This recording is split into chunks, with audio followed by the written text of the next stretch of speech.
Let's be honest, when it comes to shonen anime, there are plenty coming out on a weekly basis, each trying to wiggle their way to the top spot. For years, there is constant evolution behind the concept of exactly what makes a good shonen anime, and with each generation the answer changes. However, what if one anime decides to get inspired by many of its kind, and yet decides to stay fresh by adding its own elements into it, essentially becoming one of a kind? Well, I think that anime is finally here. Without further ado, let's dive right into the video.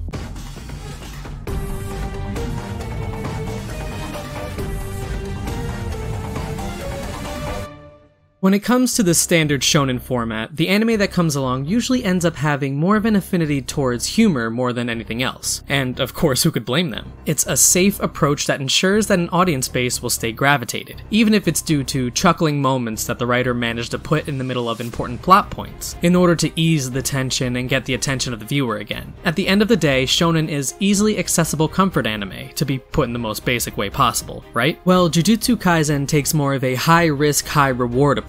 Being faithful to the source material, the anime stays true to its horror roots, as the monsters end up being of gruesome design, and the edginess is on a whole other level. To put it into perspective, one can call the designs Lovecraftian even, as some of the designs will definitely remind you of Cthulhu. While it does have its humor-centric moments, Jujutsu Kaisen decided to keep that in the back seat, while it takes the time exploring the core genres instead. This is a breath of fresh air compared to many other anime out there, and it gives a chance for the mainstream shonen audience to see something that they usually never get to see.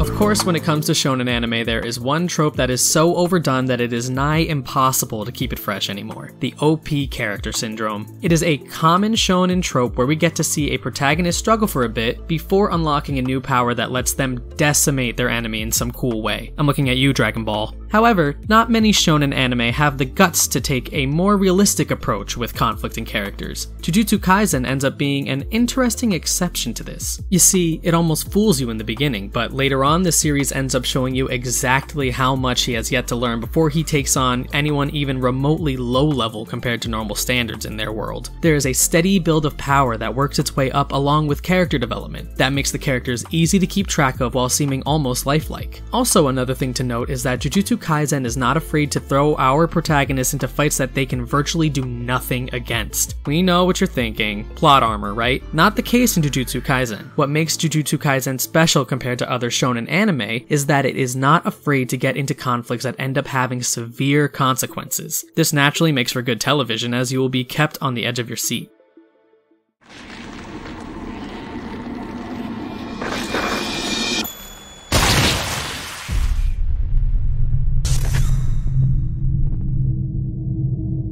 Another important thing to note is that Jujutsu Kaisen does follow a fair share of already established tropes, and the most common one is demon slaying, like the famed example for this trope, Demon Slayer. Who would have thought, right? However, Jujutsu Kaisen aims not to copy a trope and beat a dead horse, but instead to innovate and create a special experience. The truth is, most shonen action anime start off with a signature low-class threat before switching to big-class threats of the same theme. The best example of this would be Bleach's Hollows, and the eventual replacement of them through the Espada. Sounds reasonable, right? After all, fighting the same enemies over and over sounds tiresome to watch. However, that does not make the trope any less overused. How does Jujutsu Kaisen manage to avoid all of this? It was as simple as establishing curses as the main antagonistic force from the get-go, and pre-establishing power levels, never to be changed again unless it absolutely had to. The established power levels still keep the threat of curses at a high level, even as the main characters grow over time as well. Another common trope that Jujutsu Kaisen seems to follow is the chosen one trope. Almost every single shonen anime out there seems to do this. Truth be told, almost every single mainstream successful shonen anime happens to be a chosen one trope. The best example for this is Naruto. However, how long will it take before the richness and all the possibilities within that one trope die out? How does Jujutsu Kaisen manage to innovate on this trope and do it in an interesting way? Easy. The chosen one is doomed no matter what. Yuji either must die with the one finger of Sukuna that he had consumed, or help the sorcerers rid the world of evil by consuming all of the fingers before dying. Of course, being a shonen protagonist, what do you think he would go with? The worst part is that no matter what path he led himself into, there was no apparent reward but death. His destiny ends up being tragic rather than happy-go-lucky, like most other shonen protagonists. And of course, we cannot forget the most important trope the Chosen One trope goes hand in hand with. That's right, the badass mentor trope.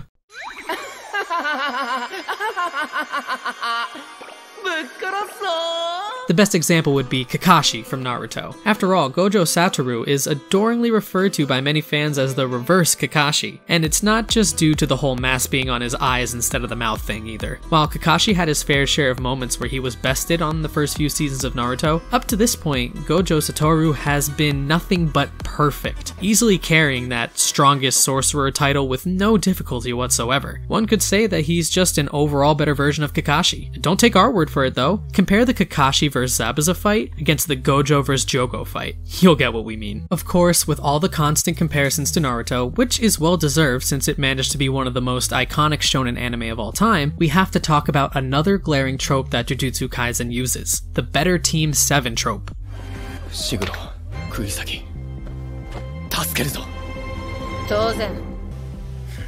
This comparison might sting, but hold on. Yuji and Naruto are similar character archetypes, but Yuji ends up still having his serious moments without his character being centralized around 2 lines that define his whole character. In Naruto's case, those ended up being, "I'm going to be Hokage someday," and "That's my ninja way." Nobara ends up being the same character archetype as Sakura, except she ends up being dependable and strong from the get-go, with unique personality traits that still made her interesting. Megumi and Sasuke are exactly the same, being 2 dark-haired, edgy loners. While Sasuke's character arc ends up being linear and centralized around revenge in the initial Naruto series, Megumi ends up being considerably more complex from the get-go. Another important trope that Jujutsu Kaisen gets right is the inner evil trope. The most known examples for this absolutely has to be Kurama from Naruto and Ichigo's inner hollow from Bleach. In the case of Yuji, however, he has Sukuna, a well-thought-out, badass villain with personality. Compared to Sukuna, Kurama had little to no character building, as Kurama stuck to its bare-bones embodiment of hatred card until Shippuden arrived. Meanwhile, Sukuna had been making waves within the first 10 episodes itself, making him one of the most interesting elements in the mix within the series as of now. Jujutsu Kaisen also takes the time and effort to establish exactly how serious of a threat Sukuna is through various incidents and narrations. Writing a good villain ends up being the catalyst that carries the series forward. Demon Slayer is a good example, as it managed to create empathetic villains, while also not being afraid to punish them for what they had done. Meanwhile, no offense, Naruto fans, but Naruto ends up talking to all of his enemies with his talk no jutsu, before pulling them to the light side with the power of friendship. Meanwhile, Jujutsu Kaisen shows exactly where the line is from the get-go, creating villains with goals, powers, and philosophies that end up causing us to be absolutely intimidated by them. It is safe to say that Demon Slayer and Jujutsu Kaisen are 2 animes that are not afraid to walk out of the safe zone of shonen anime, to bring the audience an experience out of the ordinary, and they managed to do it splendidly. Another glaring issue with most shonen series is its usual state of being long and drawn out. This time, even the big 3 anime are in fault of this. The pacing of most shonen anime end up being long and drawn out, and sometimes this is done for no apparent reason whatsoever. The fight scenes, while being well animated and beautifully choreographed, knows not to outstay its welcome as it is paced really well. There are no training or tournament arcs where they will use filler and flashbacks in order to needlessly extend the series even further. I'm looking at you, Naruto. Either way, at the end of the day, we all like what we like. However, the truth is that Jujutsu Kaisen is an anime that is currently making waves, especially with its catchy OP and ED of the first season. It definitely deserves your attention, and let us hope that one day it manages the potential it has, by reaching the same place as the top 3 one day. With that, we have reached the end of this video. Do you believe that Jujutsu Kaisen is going to be the next big thing? Do tell us in the comments below. If you want us to make more content like this, make sure to like and subscribe to our YouTube channel. Thank you for watching, and we will see you next time.